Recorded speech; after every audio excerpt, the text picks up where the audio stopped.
Rao consultant surgeon हैं Manipal hospital के। आप दोनों का बहुत बहुत स्वागत है। डॉक्टर राव, पहले मैं आपके पास आ रहा हूं और ये एक ऐसा इशू है जो मुझे लगता है कि शायद मैक्सिमम लोग ऐसा करते होंगे, लेकिन जब ये चीज़ें निकलकर सामने आई कि ये कितना खतरनाक हो सकता है तो ये तो बड़ा अलार्मिंग है, क्योंकि मैक्सिमम लोग फ़ोन लेकर जाते हैं टॉयलेट में। आज के युग में कोई अपना मोबाइल छोड़ना नहीं चाहता है, लेकिन ये तो बड़ा खतरनाक है, शरीर के लिए भी और बीमारियों को भी दावत देता है।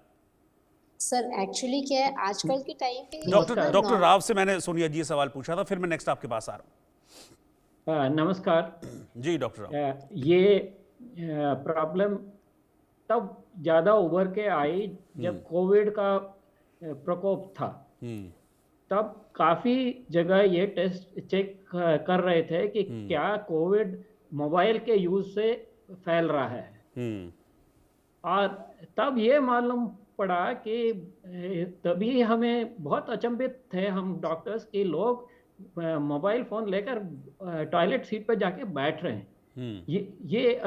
ये हमें उतना मालूम नहीं था कि लोग इतना, जैसे कि अब आपकी स्टडी ने भी दिखाया कि 63% लोग मोबाइल अंदर ले जा रहे हैं। अच्छा, और जब टेस्टिंग हुआ और ये हॉस्पिटल्स में भी हुआ था कि मोबाइल के स्क्रीन का कल्चर किया गया, टेस्ट किया गया कि इसमें क्या क्या है। इसमें अनेक बैक्टीरिया, वायरसेस, फंगाई, ये सब मिले थे उसमें जी। और फिर हमें मालूम पड़ा कि भाई ये सिर्फ कोविड ही नहीं, काफ़ी सारी बीमारियां इसमें फैल सकती हैं। और जबकि टॉयलेट सीट को तो रेगुलरली क्लीन किया जाता है, ये मोबाइल फोन्स को कोई क्लीन नहीं करता है। ये इसलिए है कि हमेशा कहा गया कि अगर पानी इसके अंदर गया तो मोबाइल फोन खराब हो जाएगा। अच्छा, और मोबाइल फोन वालों ने ये भी कहा था कि इन्होंने एक नॉन स्टिक, माने जिसके अंगूठा का छाप ना लगे फोन के स्क्रीन पर, हमने एक स्पेशल कोटिंग डाल रखा है, एक जो अगर आप ये सैनिटाइजर्स यूज करोगे तो वो सब खराब हो जाएगा, तो आप सैनिटाइजर मत यूज करो। तो फिर इस पे चर्चा हुई कि भाई अगर आप कहो कि सब लोग टॉयलेट के अंदर मत ले जाओ और इसको जरूरी साफ करो, क्योंकि ये भी देखा गया कि आप खाने के टाइम पे उसमें खाने के टुकड़ियाँ उसमें फ़ोन पे चिपक जाती हैं, और दूसरे जगह में भी जब आप ले जाते हो तो उसमें इन्फेक्शन हो सकती है। और हम डॉक्टर्स जो हॉस्पिटल के अंदर ले जाते हैं तो वहाँ पे भी ये चर्चा हुई और ये देखा गया कि जब डॉक्टर्स के फोन्स को लेकर चेकिंग किया गया तो मल्टी रेजिस्टेंट बैक्टीरियल इन्फेक्शंस भी उसमें पाई गई। तब उसका मतलब ये है कि हम मोबाइल फोन के कारण एक मरीज से दूसरे मरीज को भी हम स्प्रेड कर सकते हैं इन्फेक्शन। तो फिर ये डिसाइड हुआ कि भाई इसको कैसे क्लीन किया जाए अगर आप डिसइंफेक्टेंट्स नहीं इस्तेमाल कर सकते हो। तो जी।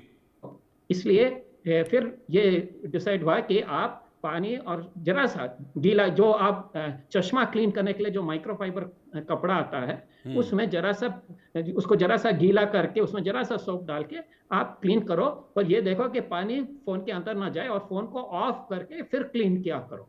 वो ऑन नहीं होना चाहिए जब आप क्लीन कर रहे हैं, और पानी अंदर नहीं जाना चाहिए।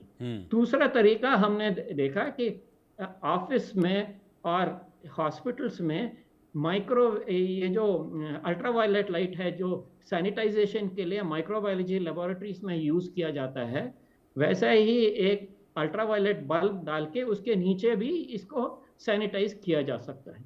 तो ये सब ज़्यादातर ये सब खुलासा हुआ जब हम लोग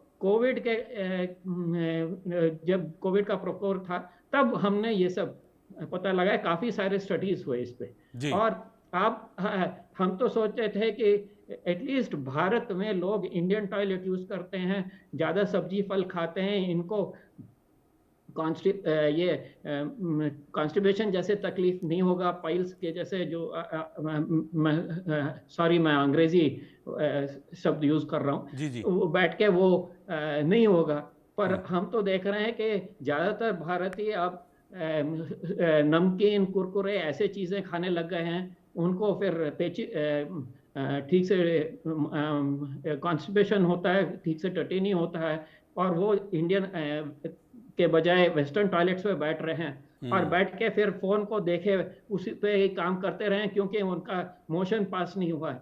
तो ये सब गलत बात है। और एक और बात मैं कहना चाहता हूँ कि अगर आप वेस्टर्न टॉयलेट यूज कर रहे हो तो आप टॉयलेट के सीट को बंद करके फिर फ्लश करो, क्योंकि ये दिखाया गया है कि जब आप फ्लश करते हो तो बहुत सारे कीटाणु हवा में फैल जाती हैं। और फिर अगर आपने टूथब्रश और ऐसी चीजें और फोन जैसी चीजें आप रखे हुए हैं वहां पे बाथरूम में, तो ये सब उन पे बैठ जाता है, ये सब कीटाणु तो आपके टूथब्रश पे भी बैठ सकता है। ठीक है, डॉक्टर सोनिया चाहर के पास में चलता हूं। डॉक्टर सोनिया, आप ऑर्थोपेडिक फिजियोथेरेपिस्ट हैं।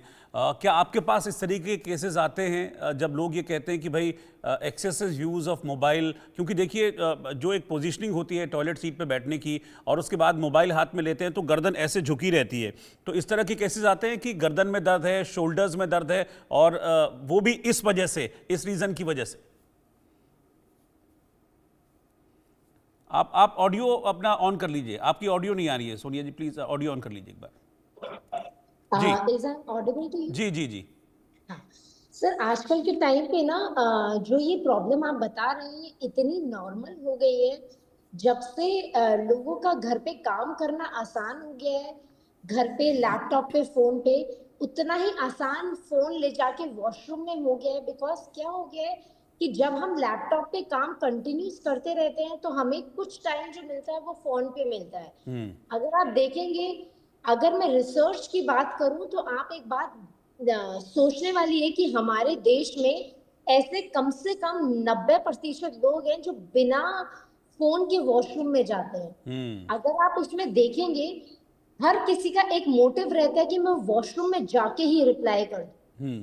और ये इतना ज्यादा हो गया है कि आजकल के टाइम पे मैं चाहे यंगस्टर्स की बात करूं और चाहे मैं 50 एज के ऊपर के लोगों की बात करूं, सबको ऐसा लगता है कि हम फोन पे इतना ज्यादा हो गए हैं कि हमारे गर्दन, और मैं कमर की बात करूं ना sir, I am majorly working on the spine now a days. So I am thinking कि मैं ये नहीं कह पाऊंगी कि मेरे पास सिर्फ 50 साल के लोग ज्यादा आ रहे हैं, बट अगर 10 साल से 50 साल तक के लोगों में देखूं तो इतना डिजिट है जहां लोगों को इतना ज्यादा स्ट्रेस हो रहा है कि हम सोच भी नहीं पा रहे हैं। बिकॉज क्या हो रहा है, आप खुद सोचिए, अगर आप बैठे हैं, मैं फोन पे लेके बैठी हूँ, मैं कंटिन्यूसली अपनी स्पाइन को बार बार स्ट्रेस दे रही हूँ कि जहां वो गर्दन नीचे है, और गर्दन नीचे तो आप समझिए गर्दन से ही सारी समस्याएं स्टार्ट हो जाती हैं।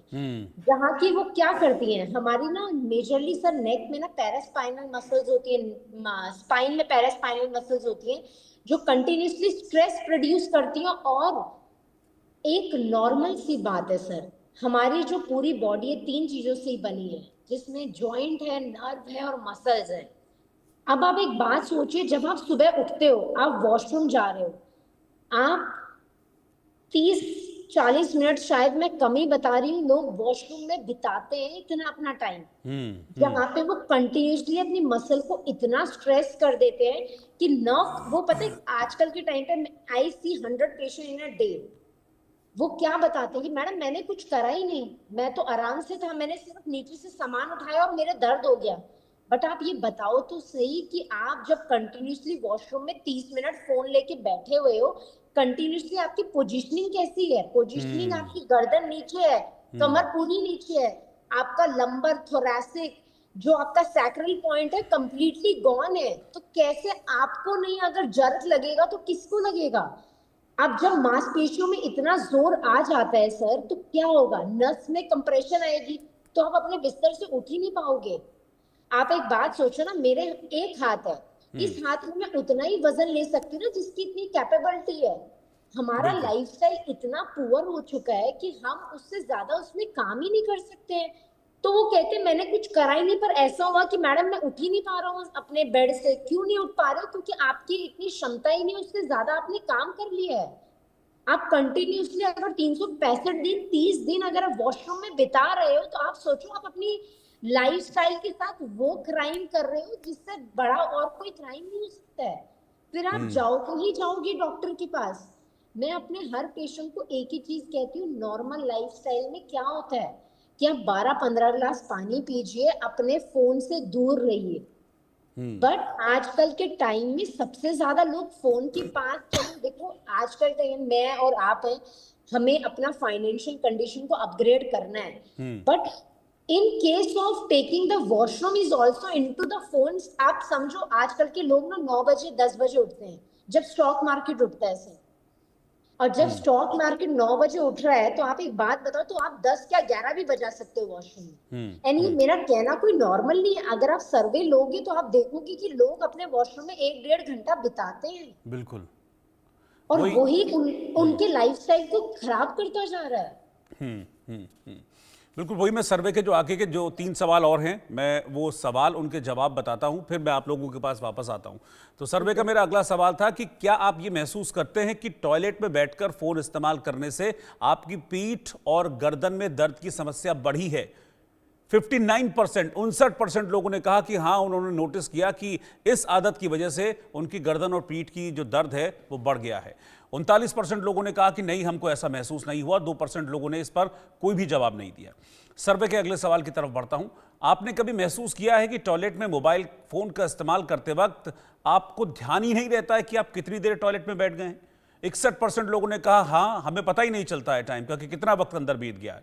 37% लोगों ने ना में जवाब दिया और 2% लोगों ने कहा कि अभी हम इस पर कुछ कह नहीं सकते हैं। आखिरी सवाल था सर्वे का कि टॉयलेट में फोन का इस्तेमाल करने के बाद क्या आप अपने मोबाइल को सैनिटाइज करते हैं? 35% लोगों ने कहा हाँ, हम तो करते हैं, लेकिन मेजॉरिटी पीपल 58% लोग ये कह रहे हैं कि नहीं, हम किसी भी तरह से फोन को सैनिटाइज या साफ नहीं करते हैं, और ये अलार्मिंग है, ये चिंताजनक है। 7% लोगों ने इस पर कोई भी अपनी राय नहीं दी। डॉक्टर राव के पास मैं चल रहा हूं। डॉक्टर राव, कुछ चीज़ों के बारे में तो आपने बताया, लेकिन कुछ और बीमारियां हैं जिनका जिक्र किया गया।